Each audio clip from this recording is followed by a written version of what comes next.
Oh, there it is. Okay. Complete goosebump. My body is like completely covered in goosebumps right now. No, look, you're the instrument, right? You are the instrument, not whatever tool you play music with. So I want to line that up even better. I want to feel like there is no difference between me singing it, you know, articulating it, and him playing it. I want to be inside those notes. This helped me a lot kind of get comfortable with ear training and harmony. You can sort of geolocate yourself in the harmony. I made this video because I wanted to share some music with you that I was really excited about and share with you the moments that stand out to me, what gets me excited about it. And the reason I want to do that is because I feel that the most important thing we can do as musicians is develop our abilities as listeners. Like, doesn't the rest of it just like is inconsequential if you don't develop your abilities to listen well and to really identify things that you're hearing in the music and figure out why they matter to you and how to deconstruct them and things of that nature. That's really important to me, and I wanted to share that with you. And I've made videos like this in the past, but they continually get flagged by YouTube and the record label copyright owners, and they either can't be shared at all, they certainly can't be monetized, or they're blocked in certain countries. So that's really frustrating to go through all that effort and then it's, you know, take the time, upload it, and then it's just like, what? It's just annoying. I made a video earlier this year about Autumn Leaves, and it reached a lot of people, probably the most people of any of the videos that I've made in the past few years, and it was demonetized for one, and flagged, and copyright flagged, and can't be shown to people in a bunch of countries. So that's demotivating to me. It makes me not want to share more of those videos with you. But I made another one. It's been a while. I thought maybe something's changed. Because, you know, this would definitely qualify, I would think, as fair use. I'm not selling anything here, and it's not being used as the soundtrack to something, and it's certainly not like the whole piece of music for you to listen to, which is just weird anyway, because how many songs can you just look up on YouTube and they are there? But anyway, you can tell I'm a little frustrated, right? So I'm just saying all this to let you know that in this video, there's going to be at least one part, maybe a couple parts, I think just one, where I'm just going to mute it. Okay, update. I tried that. I muted sections. I re-exported and re-uploaded the video. Took quite a while. And then YouTube just showed me new portions that would be flagged. So they have an option that says, do you want us to just mute all of the copyrighted portions? And I selected that option, and here is what we would get. We would get basically 3/4 of the video would be muted. Basically, almost the entire thing would just be muted. So I'm just going to upload it. It'll be demonetized. I hope it doesn't harm my channel. YouTube will make money off it. I guess Columbia Records will make money off it. But the annoying part is I don't really have a sense of how many countries will be blocked. So it's more like you go to make this video and like, I don't know how many people won't be able to see it. That's just frustrating. Anyway, if you can see it, I hope it's helpful. If you can't, I guess you won't be able to know that I was saying, sorry, you can't see it. I just dropped my daughter off at school and I was listening to something I have to share with you. So this Wynton Marsalis record that I love so very much, it's called Standard Time Volume 3. And here's what the cover looks like. It's the one with his father, Ellis Marsalis, and Reginald Veal on bass and Herlin Riley on drums. And I was actually going to look up some details about the credits, which can be really tough to find online. There's sites like Discogs and AllMusic, but it's cumbersome at best to really get to the bottom of it. However, Wynton has a really robust website, and if you just search for one of his albums, like the entire thing, liner notes and everything you could possibly want to know about the album is there on the website. Look at that, track listing everywhere you could get it. But the best part here is old school, like CD liner notes. He's got them on the website. Way to go, Wynton. There's a song on here, Where or When. It's not actually the one that I want to play for you, but I just noticed there's a little asterisk, and that when you scroll down, you see that one happened to be recorded with, what does it say? Recorded with one stereo microphone. All right, now I'm curious. Maybe we'll have to check that out, Where or When. There's 21 songs on this album. They're all relatively brief. And the things that I wanted to share with you have to do with not just the playing, but the arrangement, some choices. And I'm not talking about the whole album. There's just one song. And the one song I'm thinking of is because I'm playing a show next week, less than a week, here in LA, with an acoustic quartet going to be playing standards. So I've been going through music that I want to pick out to play different things. That's what led me to this. I was thinking about this song. I really enjoy this song. I think I first heard it here from Wynton, or actually, I think I first heard it. There's an Aebersold volume 49 called Sugar that has the song Flamingo. That's the one I want to play for you. By Edmund Anderson and Ted Groya. Okay. One hit wonder, perhaps. It's just such an amazing song. And the recording, let's take a look at the recording here. Okay, recorded and mixed by Patrick Smith using the Acoustasonic Process E. Mixed at Marathon Studios, CBS Records. I mean, it definitely has that big New York studio sound. There's not any details about when. Where are there? All right, let's just listen to this sucker. It's really, really, really fantastic. And I'm in the car, obviously, so, you know, the sound is gonna, hopefully this is gonna even work. I've wanted to do stuff like this before, but I'm almost second guessing it because I feel like it's, for sure it's gonna get flagged for copyright to put it on YouTube, but also then sometimes people in certain countries, like oftentimes in Germany, they won't be able to see it. Maybe that's changed. Maybe you'll be able to see it. Let's go. Let's listen to this thing. Flamingo by Ted Groya, performed by Wynton Marsalis, Alice Marsalis, his father, on piano, Herlin Riley on drums, and Reginald Veal on bass. I was looking for a date that this was recorded. It's got to be in the late 80s or 90s. Why do they not have the date on here? Come on, get all these liner notes. No date.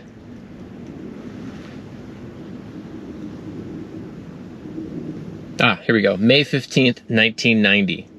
Oh, that's the release date. All right. Well, so it was released in 1990, so that tells you something.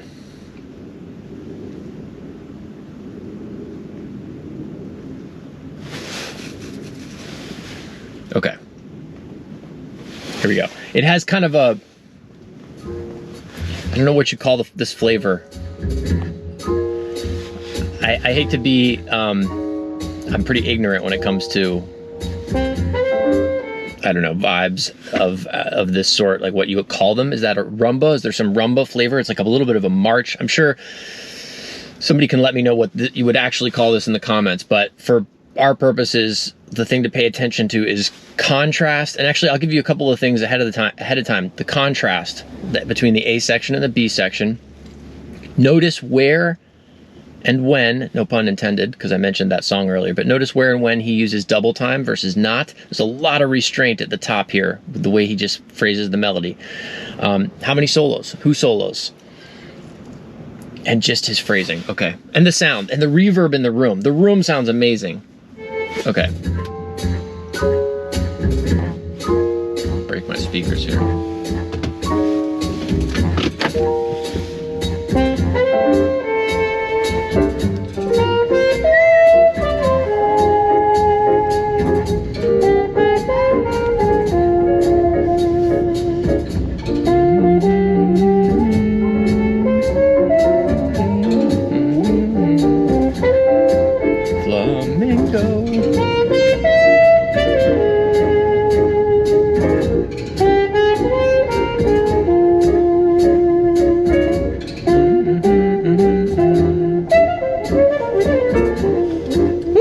Okay, right there. First time he puts the double time in. This phrase, I gotta get the back half of that, but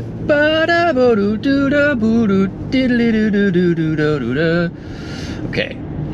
Oh, all right, rewind. They've made it a little bit easier to rewind in the car with some big numbers. So when I was a kid doing this with CDs back in the old days when we used to have to walk to school for 10 miles in the snow, I'd have a CD, or there'd be, my friends and I would have CDs littered all over the car, but the advantage was it was very tactile to pause, rewind, go back, etc. It's so darn difficult to do it with your thumb on a streaming device while driving. I did actually buy a CD player there's a guy in my virtual studio named Dave who recommended me. He was like, we were talking about something else entirely, CDs, and he was like, why don't you just get a CD player, you know? And I thought, because I said, I can't play CDs anymore. And he goes, just buy a CD player. And I thought, oh, yeah, do they even sell CD players anymore? Turns out they do. And I did get one, kind of like a Discman thing, which I thought was going to be a cool way that I could possibly do this. Because, you know, I need to play the music on my phone, so I can't use my phone for recording, playing the music and talking about the music. So I got a CD player, little round guy, a little Discman kind of, Bluetooth. But, you know, Bluetooth is so finicky. It's like, it wouldn't really connect to the car. It was troublesome. And the rewinding feature drove me crazy before I even got started. Because I would try to, first of all, it was sliding all over the car, but then I would try to rewind a little bit and it would just jump back to the previous track. It drove me nuts. Okay, back to Flamingo. I'm gonna rewind a little bit and we're gonna just pause on this double time lick that he plays going into the bridge. My point is not to emphasize woohoo, it's double time. It's that notice how there has not been any double time up to this point, and then really notice the way that he places these notes in the beat. There's a real punctuation to it. Do it. First, they have this march thing going on. Dun, bump, bump, bump, bo, dun, bump, bump, bump, boo-ba-doo, boo-ba-doo, boo-ba-doo, 3, bo, 1, 2, E and a 3, E and a 4, E and a. So he starts on 2, bump, bump, bo, 1, and it's coming into it's kind of filling that space before we get to the B section. 4, 1, boo-ba-doo, doo-ba-doo, diddly-doo-ba-doo, bo. 4, 1. Okay, so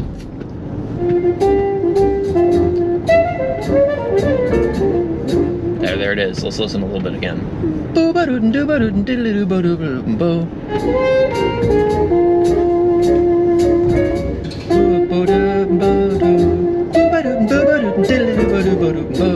So I want to line that up even better. I want to feel like there is no difference between me singing it, you know, articulating it, and him playing it. I want to be inside those notes. It's before even getting to playing it on, you know, the horn for me. It's like the first instrument, you know, look, you're the instrument, right? You are the instrument, not whatever tool you play music with, okay? That's just a tool, but you are the instrument. So always remember that. Let's go back. Here it comes.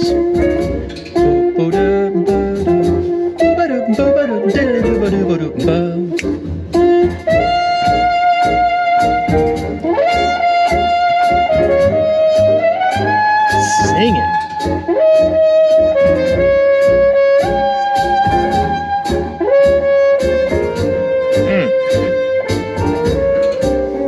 Oh, there it is. Okay. All right. That gives me total goosebumps, complete goosebump. My body is like completely covered in goosebumps right now. Let's take a breath. I mean, I can't emphasize how much that tickles me. Okay.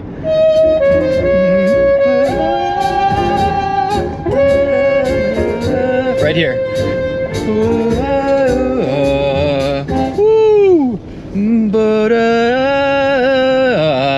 Talk about tension and release. So notice again that double time thing came at the pause from the A section before we went into the B section. We go into new harmonic territory in the B section, and to bring us out of it and get us back in there, he creates this gorgeous tension. There's a little bit right there. Little release. And you want to hear it go So what would that be? That would be flat 6, 5, 1. So that tells us, if you know, this is something that you can do. Pay close attention to transitions, like turnarounds and transitions, kind of the back end of phrases. This helped me a lot, kind of get comfortable with ear training and harmony to a degree.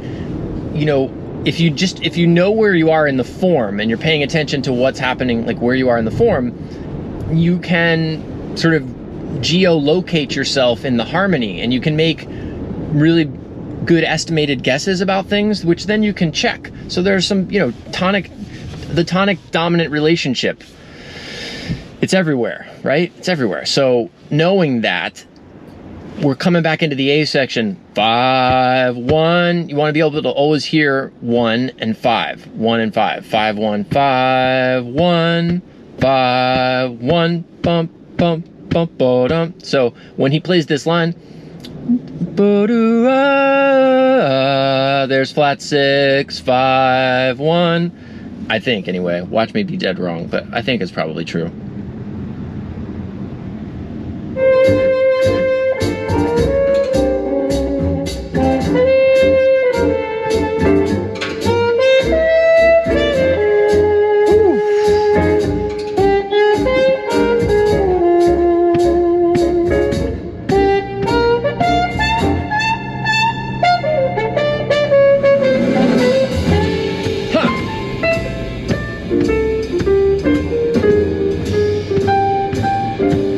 I mean, that ride cymbal, when they switch gears to the swing, first of all, I was going to use an expletive there, but these people playing these instruments swing their tails off. Also, reminder that this, Wynton, especially at this time, really, he's really coming from swing more than bebop. I think he would agree with that. It's like, really, they're coming from swing. It's so just... And this came out in 1990. This is where I began my journey into jazz, was in this era, a few years after this, let's say mid-90s, but still, a lot of the people that were mentors to me and that I was around, had the good fortune to be around back in my early years in Jacksonville, Florida. I thought I had something hanging out of my nose there for a second. That would have been embarrassing, and I'd have to do this whole video over. What was I saying? Oh, swing. So when they switch to swing, how beautiful it is. Listen to Herlin Riley's cymbal. Of course, not just the cymbal, but how he's playing it, but also really listen to the sound of the room where the instruments are placed, like where the reverb is resonating from. Especially on something like this, I'm paying as much attention to that as I am the music, in a sense. Like, what is the room producing? I'm so curious and fascinated by it. It's a beautiful sound. It doesn't sound like they're in a tight little room. They're not in a carpeted, tight-walled room, all isolated. They may very well have been isolated, but it doesn't have that sound, does it? It's like this big reverb. But not cathedral reverb, just room sound. Okay, so they switch gears. His break, it kind of like has this, it's almost like, what's the Glenn Miller song, In the Mood? He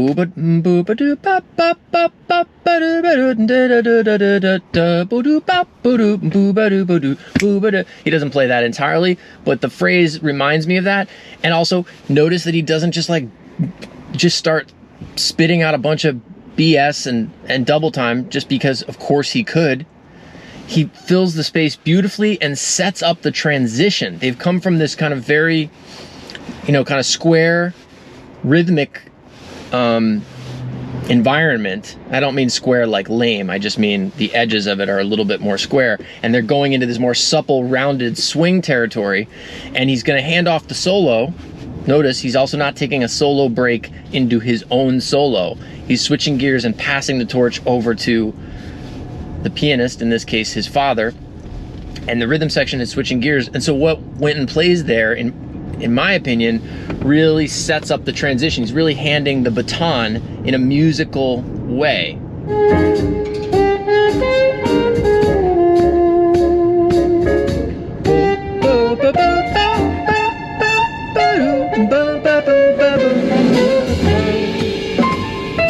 Flamingo. He even gets the melody in there right at the end of his phrase. One last time, and then we'll go to this glorious piano solo. Here we go. There it is.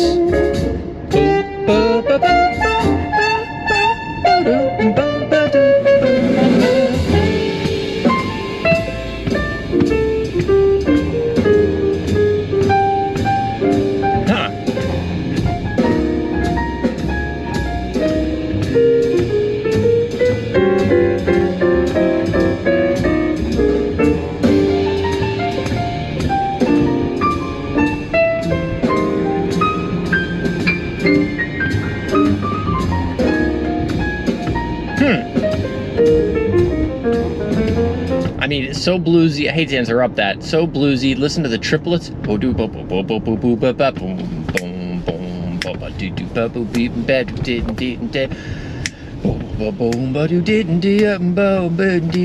realize I just missed my turn. They're not in a hurry. There's no hurry at all here. This is just, they are mature musicians making music. Take note.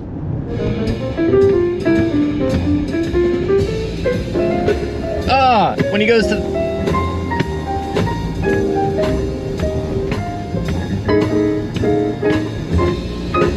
Woo! That cross stick.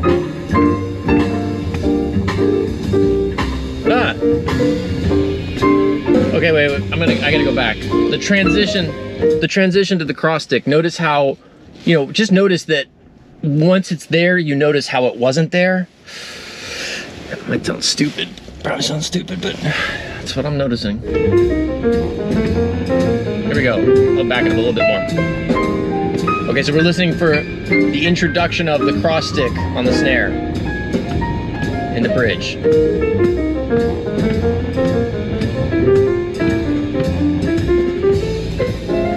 There it is.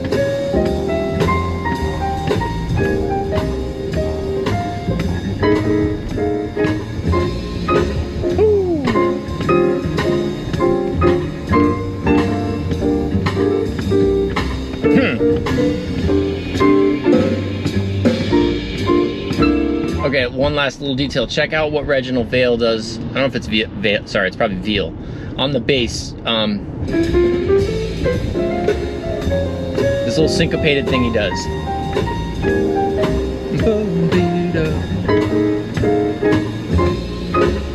It's coming up.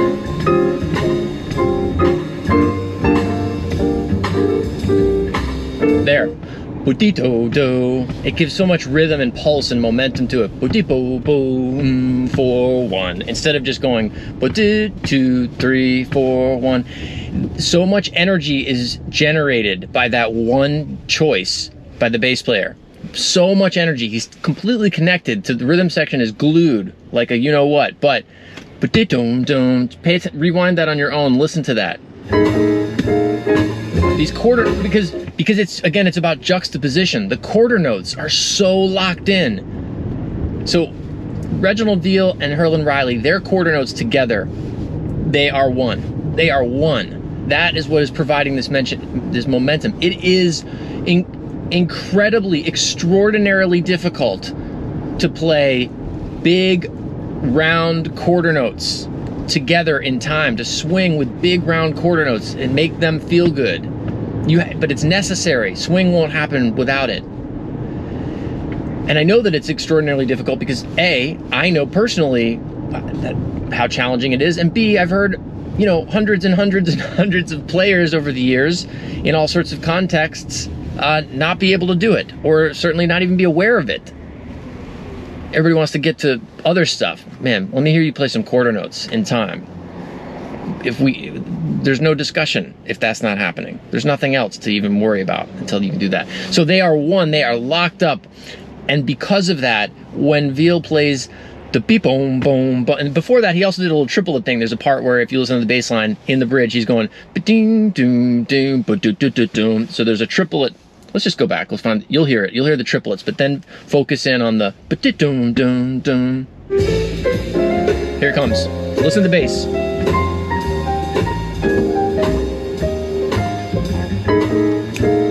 There it is. So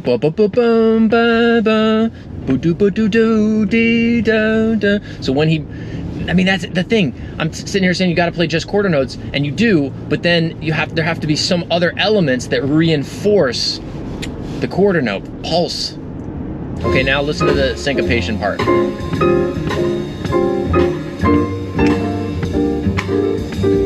There it is.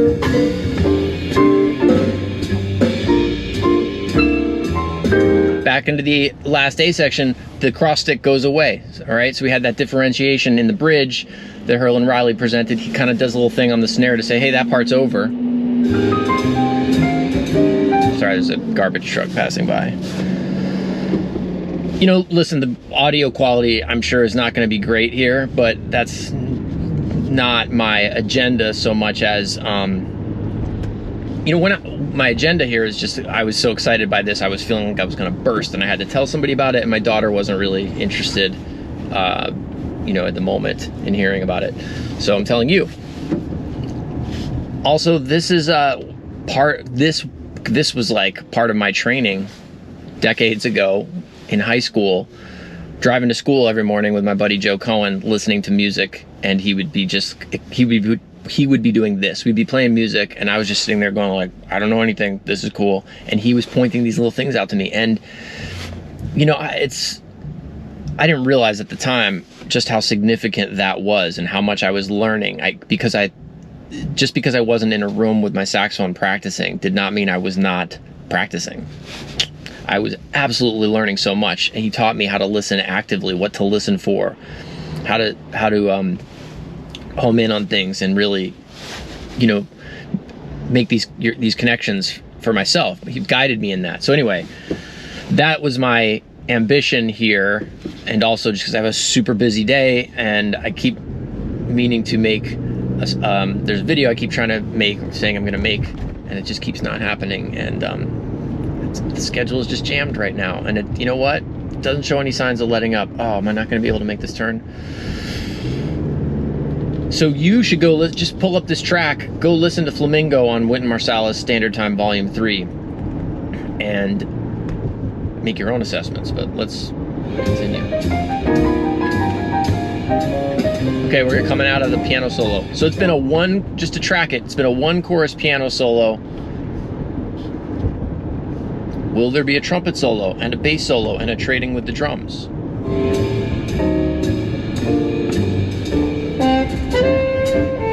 No, there will not.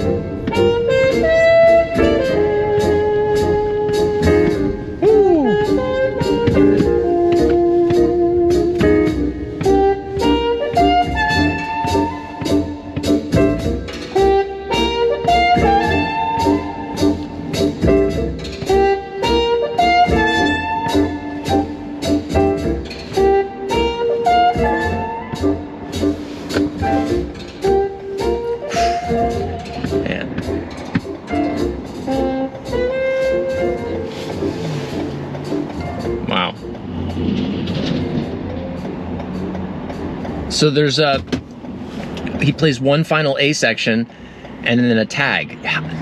Again, wow, so much to learn there about architecting the performance of a single tune. There's a very brief intro, not too long. He plays a full 32 bars of the melody, solo break. They switch feels in the melody in the A section on the bridge. Solo break, piano solo for a full chorus, so that gives us two full choruses, and then and that whole thing is swing, but the bridge of the swing part, we got that cross stick feel on the drums. Wynton comes back with the melody for the A section, and we basically get what we need to get. He doesn't play the whole 32 bar song again. He doesn't do the entire head again. So it's not boring. He doesn't allow it to be boring. Now, I realize live that likely wouldn't be the case. But again, that brings up even an entirely different topic, which is recording versus live performance and how those two, I'm not going to say that they should be different, but they are inherently, they certainly can be inherently different animals. Uh-oh, who's calling me? Somebody's calling me. Is that a school number? So he gives us what we need to sort of close the loop on this song here by playing that melody one last time, but it's just, I had to go back and listen. I'm like, wait a minute, I had this feeling like we actually heard the whole song again, and we didn't, so it's an illusion. We wrap it up with just 8 bars. Try to think back about some music you've listened to recently. Think of some jazz music you've listened to live or recorded in the last 6 months. How many times have you heard on the way out of the head the performer play just one A section and not do the whole thing again? Just something to pay attention to.